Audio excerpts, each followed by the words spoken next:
So yeah, without further ado, start. Let's start the presentation.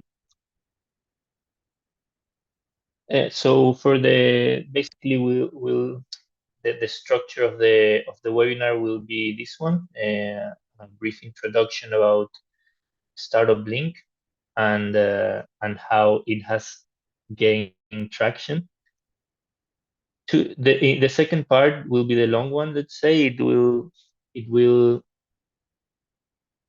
the the meat of the webinar. We will give some of the traction lessons we've learned at StartupLink in the history of the organization, and also lessons learned by some people in the company that have had different digital businesses. Okay, and once we finish with that second part, we estimate that it will take about 40 minutes between the first and second parts of the webinar.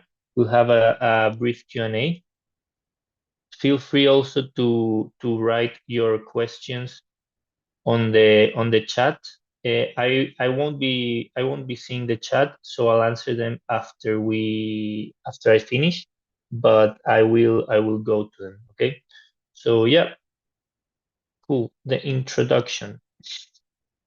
Basically, StartupBlink. What do we do? You guys might already know us to varying degrees, but StartupBlink is basically a global innovation research center. We specialize in doing research on innovation ecosystems, startup ecosystems around the world.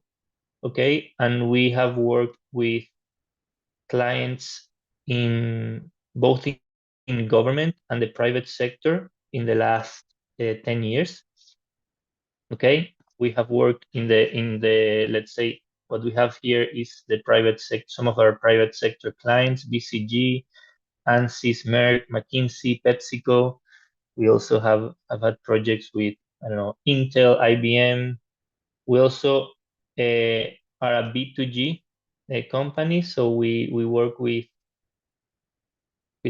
government organizations in the various levels of government. So municipal, regional, national. We have worked with governments around the world in the five continents, and we have also worked with multilateral organizations such as the World Bank or the ADB, the Asian Development Bank, the Inter-American Development Bank, among others. Okay, so please feel free to sorry please feel free to visit startupblink.com to get more familiar with our digital product, let's say, which is a map of startups around the world.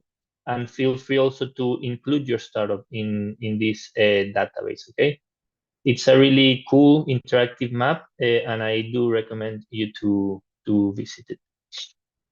Okay, so basically, as mentioned, we specialize in giving startup and innovation economy insights.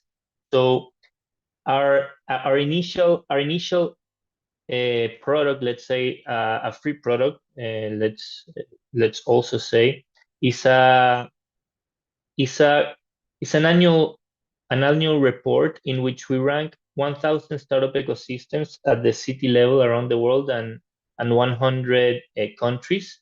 Okay, and we do it in collaboration with several organizations such as Crunchbase, Meetup, SEMrush, Statista, and Bright Data, but also with a network of 100 governments that help us get data from some of the most difficult places to get it from. Okay, we publish this report each May. It's a very comprehensive and long report. It's about 400 or 300 pages, and we will be publishing it later this year, around May or June. But to see last year's edition, please visit report.startuplink.com, and you'll be directed to download it. Okay. As I mentioned before, we work with more than 100 public sector ecosystem developers, and we help them analyze, promote, and grow their startup economies. These are a few of our members in different locations, and we have developed very interesting relationships with them, which allow us to get some of the best insights about the innovation economy around the world. And as we're doing this presentation, this webinar, we also want to show you guys a new feature that we are very excited to launch, that we launched a few weeks ago on our website. It's what we call SV Score. We basically, historically, we've always been ranking geographies, cities and countries, but we are also now starting to rank rank startups per se. So, for example, here you can see that there's this SV Score 785 for Foursquare, and you have different cool data at the startup level that we didn't have before. So we invite you to check it out. The SV rank is basically, the SV rank or SV score is basically, we analyze for the startups, we analyze the levels of investment they have received, the number of employees they have, and the traffic their URL has. So currently, those are the three things that we analyze in order to get the final SV score. So yeah, that's really exciting for us to share this, and we wanted to share it in this presentation because it's very much related to traction. So yeah, I hope you can enjoy it. Cool. So after the introductions, let's go with the traction lessons that we have from the past. Oh, sorry. So I mean, this is not exactly, well, it's a lesson, let's say, but we just want to start this part with a bit of I mean, a learning that we have in general, not exactly related to traction, but we do believe that startup ecosystems matter for entrepreneurs. So it doesn't matter the type of startup that you're building. It is very important to be located in the right hub, in the right ecosystem, because this allows you, I mean, if you are in an underdeveloped ecosystem, you also have the difficulties of creating your network of investors, clients, co-founders, etc. It's basically a problem, a difficulty you add up to the difficulties inherent to building a business. So we do believe that being in hubs is really important for startups, and we do tend to say that if you are not in a good ecosystem, you have two choices: either leave the ecosystem to a better one, or lead the ecosystem to become a better one uh, with your work in it. So what is traction? In general terms, traction is the proof, or at some level, that your startup is interesting for people, either clients, users, etc. Naval says that it's the quantitative evidence of market demand, and it can mean many things. The traction, it can mean that you have partnerships or investment in the startup. It can mean that your startup has become famous in some way due to press or engagement with your product or whatever. It can mean you have a lot of traffic on your site or your app. It can mean users, it can mean sales. And yeah, the more of this you have, the stronger your traction is, the more likely you are to approaching the stage of having product market fit. Okay, so what are some of the benefits of having traction? Basically, feedback. Feedback is something extremely important, of course, as you may know, for startups, as it allows you to improve your product and have your product becoming something that people actually want. Uh, which connects to the second one. It shows you that you are on the right track. If people actually wants what you're building, you are definitely on the right track. Then you'll just need to monetize it. I say just need to monetize it, of course, jokingly, because it's a very difficult part of it.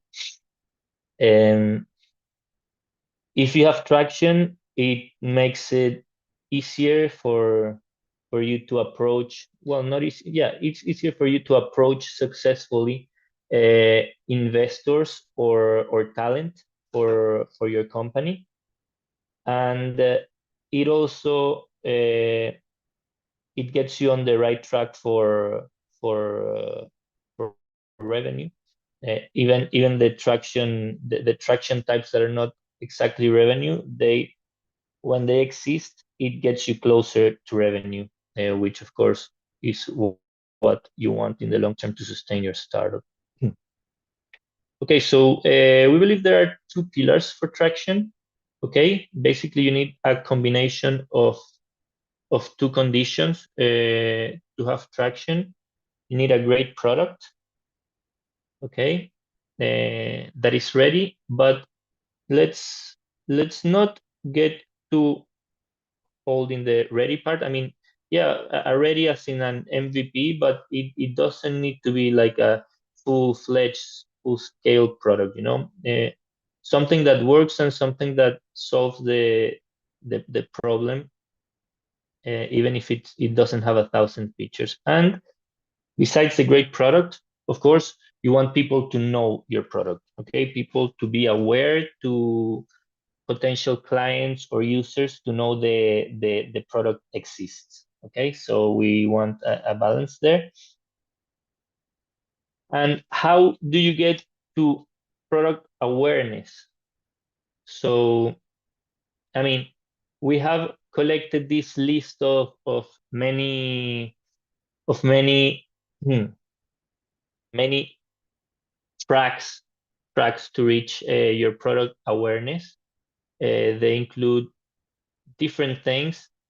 I know it says you should test all of these. I mean, of course, it's ideal to test as many as possible and see what sticks, see what works for you. But you also need to analyze which ones you think to will work for you, as they definitely will take time. In the end, these are things that are quite labor intensive. They're manual, so hard work needs to go into them. So at some point there needs to be some prioritization, of course. But yeah, it's like the Paul Graham saying of the making, sorry, of doing things that don't scale. These things definitely at the beginning won't scale. Like writing to press to see if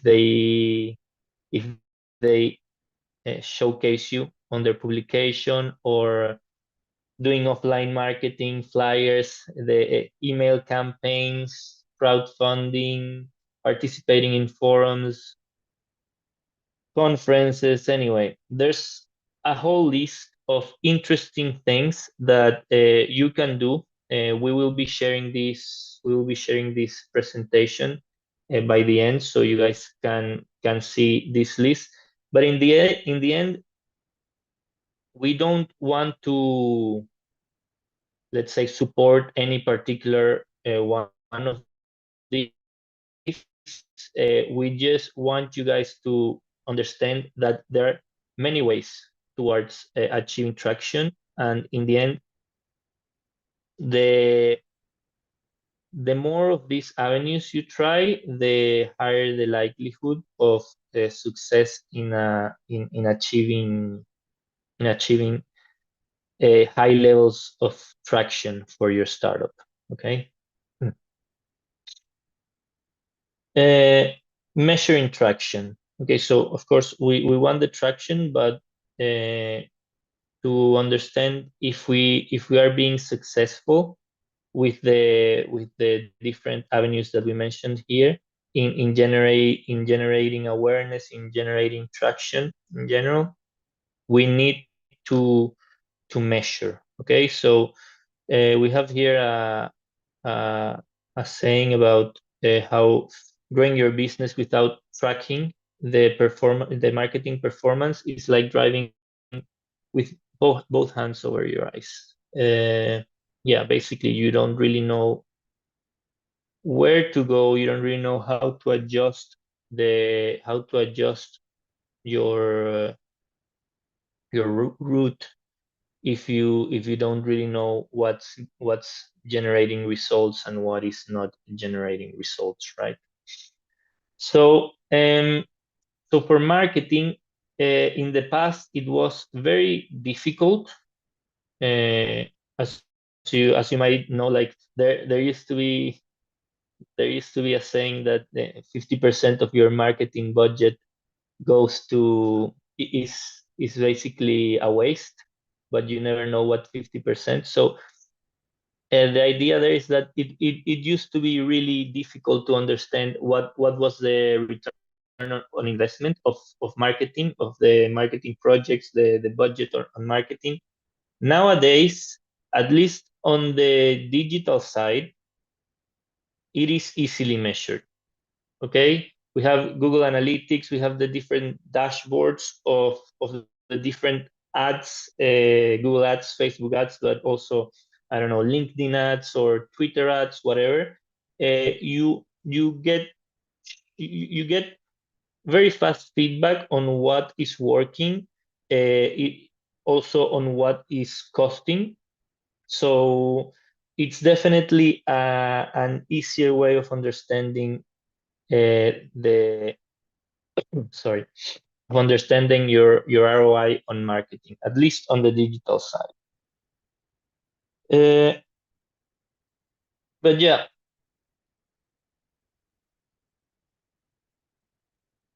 so other indicators relevant to measuring business traction. Okay, so we have 5 general, let's say, areas or topics about for measuring business traction, which are how we're doing on user acquisition and retention. Okay, and these are this would be the three indicators, the three specific indicators: the acquisition cost, the churn rate, and the customer lifetime value. So another of the topics would be sales growth. The main one here would be, like, the most famous one, let's say, would be MRR, the monthly recurring revenue. Market penetration and expansion, with the market growth rate being the more looked at. Brand recognition and reputation. So site traffic here is the one that we believe is the a good North Star. And yeah, and customer engagement and feedback. You have the NPS, or the user engagement rates, to assess this. Okay. Uh, uh, yeah. Uh, after after looking at those 5 main topics on what are the indicators to measure traction, we want to share a bit of some general content tips on how to create content, because we believe this is one of the main avenues of gaining traction. Okay, basically uh, to showcase to the world that you are an expert on the topic that you are basically working on. Okay, so yeah, the first tip is to to generate content. Okay, the idea is to showcase authority and expertise, and in this way capture traffic. Be the best in the world in the content you produce by niching down, understanding exactly what is the pain that you're solving with your startup or with your business, and be the best in the world in that specific segment. Basic is to basically yeah to basically be able to have healthy rates of organic growth on the traffic side of the business. Uh, but in the end, it's all about efficiency, right? This all the content that you make can be powerful, but each blog that you write, each video that you film, I don't know, each post that you make on Instagram, it of course takes a lot of effort to produce, and it's basically like you have to build a lot and reaching some level of authority before you see actual tangible results. Okay, so that's on the, let's say, free content side, but then we go on the paid channels side, right? um, Paid channels are great, absolutely. And if your industry has a lot of competition, you might need to use it in a, let's say, in a frequent way. There's just not the possibility of everybody going viral through their organic content. But it's something that you need to be very careful of because it can quickly become expensive, and it needs to be used only if the business, if it makes sense for the business model. Okay. uh, well, this is not necessarily related to paid channels, but we believe that warm or word of mouth is one of the, well, not one of the best way of gaining traction. So if you have people talking positively about your business, about your product, it is extremely good for the reputation and for the sales of your business, right? Trust is critical, so this is word of mouth helps a lot with this. And basically, in line with this is the testimonials and showcasing of your clients or your partners. Nowadays there's always a section on testimonials. Well, not always, but many companies are using it. A section on testimonials and your clients and your partners. So yeah, basically to reinforce this cycle of the authority in your domain. Okay. uh, and sorry. uh, and the final one is that it's much more easier to sell current clients than getting new clients. Okay, so that needs to be kept in mind always. It's easier to do an upsell than spending a lot of money to get on paid channels to get new clients, right? So existing clients need to be taken good care of. Okay, so here we wanted to share a bit of the a case study on StartupBlink. Okay, and somehow the let's say the jokey stick, the hockey stick, sorry, for the growth in traffic. Okay, StartupLink was launched in Product Hunt, and it got more than 170 upvotes, and it became the product of the fourth product of the day. Okay, so you can see how this monthly growth, it was relatively stable, but then it was picked up by Guy Kawasaki. If you don't know him, he's the writer of Rich Dad Poor Dad Rich Dad. He has a good following, so he picked up on StartupBlink and promoted it, and there was some growth.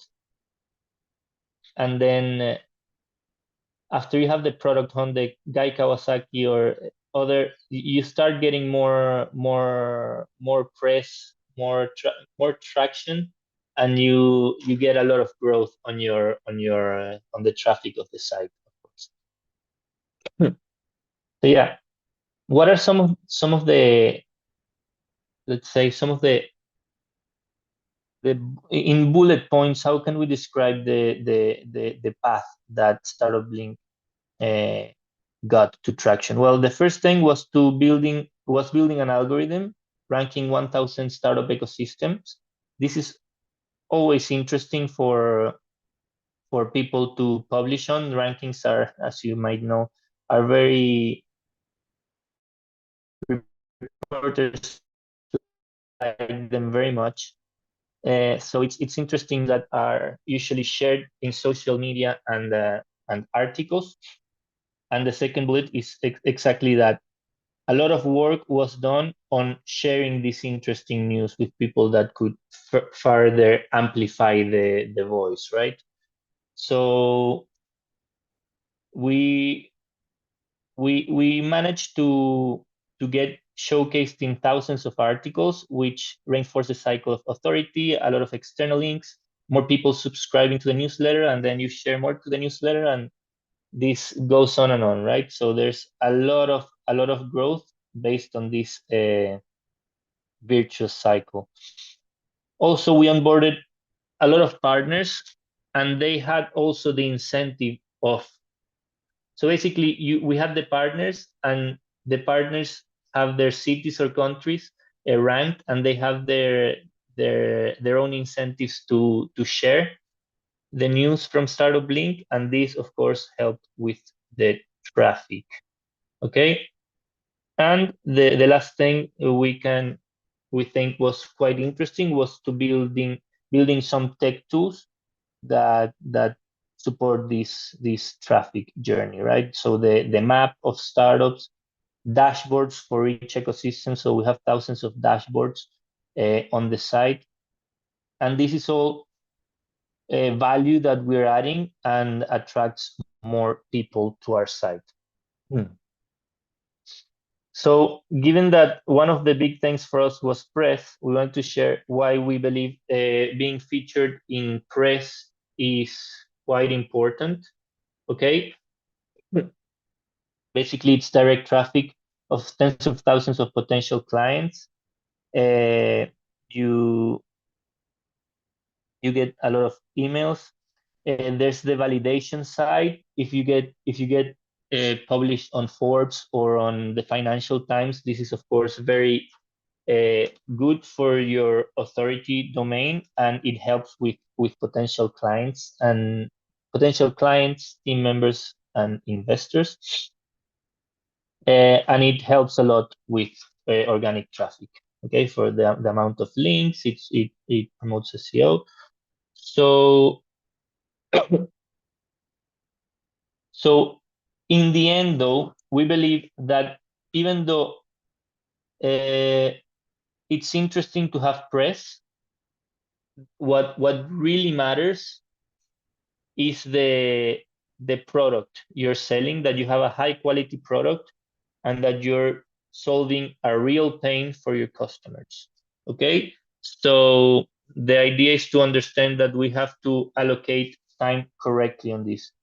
Even though it's fun, the press side, it's definitely not more important than creating a great product solving an important thing. So how do you gain press? Well, it's basically contacting a lot of people. Okay, so you need to have a good target of media and reporters. You need to understand who are the people that you need to target, who are the people that would be interested in this, in your specific products. You can build, you need to, well, you don't need to, but it's always useful to build relationships with them on Twitter and LinkedIn and other relevant social networks. You help them out, and in the future they might help you out. Okay.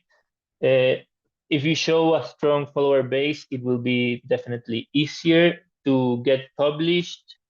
The same as if you get a big name or a basically, if you have someone vouching for you at some level, it helps bigger outlets to publish you. So if you manage to get published in a small city magazine, then it's easier for the Financial Times to take a risk on you, right? And as I was saying before, you need to approach a lot of them, because it's I mean it's like applying for a job, right? Uh, you apply to many, and then you get responses by few. It's a numbers game, definitely. How does this pitch to reporters look like? It should be short, but it should be credible with facts, uh, with your added value. You also need to follow up, because many times they will forget. Trying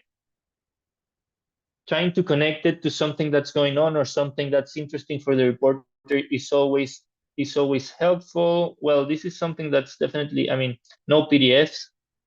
That some people, that's just subjective, I guess.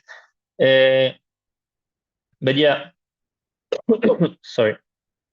And big outlets will always want exclusivity, so it's always something that you should be prepared to offer.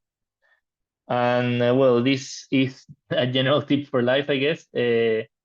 If you're asking for something and they reply, you need to get on board with it as soon as possible, right? So yes, some general marketing tips here. You before you launch, I mean, the product is the most important thing, but you need your your marketing weapons charged before you do the launch of the product, right? So you need everything ready. It's also good to remember that the only marketing channel that you control is email subscribers. You can have them on an Excel sheet. You if your provider of email services shuts down, you can still have your document, of ones and zeros, and you can have your email still and use another channel. You can't really say the same about LinkedIn, Twitter, or any other channels. And yeah, just know that if one major publication features you, it will automatically give you a lot other of other features due to the domino effect. Sorry. But yeah, as I've been saying multiple times during the conversations, the webinar, marketing is a necessary condition, but definitely not enough. okay, to get sustainable traction. Remember, there's kind of a balance there. The two pillars that we mentioned, that we showed at the beginning, it's product and awareness. So you can have great product, but no awareness, and you will fail. And you can have a lot of awareness but a crappy product, and the same will happen. Okay, so well, this is basically a bit of an example of a company that has great traction, that we have seen, that has a good SV score. So they definitely have investments, they have traffic. So we have found that HaloDoc is a good example of a startup with traction. Although maybe some of you might not have heard about it, it's a definitely more of a local organization in Indonesia. So yeah, as a bit of a summary, we're running into the end of the conversation, guys. So of the webinar, every business has different optimal traction sources. You have to test. Nobody said building a startup is easy, right? So you need to keep open-minded, do a lot of testing, do a lot of things that don't scale, and some of them will work, some of them won't work. Different stages of the business will probably need different traction sources. Just, there at different stages, you might be prioritizing growth over revenue, or growth over earnings, or whatever. So you you will want to keep experimenting, and depending on the goals you have at that specific time, right? Um, yeah. So as mentioned, the idea with the long list of sources of traction was to reinforce that there's a lot of ways to do it. There's a lot of creative ways of gaining traction, and if you're not creative enough, Google and Facebook and others will keep your money from paid advertising. And in the end, it's all about a product, right? Of solving a pain, building a great thing. So this should never be given a secondary priority. So yeah, it's been a pleasure for me to give this webinar. These are the contact details of myself and the company in general. Please feel free to write an email if you have any doubts. I will also go over the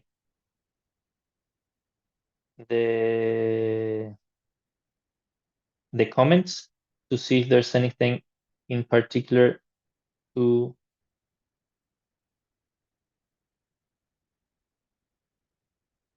Okay, sorry, I didn't read the chat before. I think you were only seeing the top of my head. I don't know what was going in, what was going on. Uh, well, if there are any comments, please, any questions, please let me know.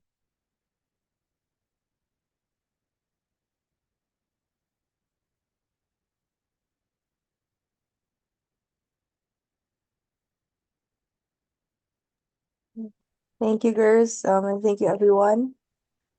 If we left some links on the chat as well, if you want to go to startup, add your website on StartupBlink, you can go to startuplink.com/startups. See if your startup is there. If not, you can add your startup for free. And we also have our global report link on the chat.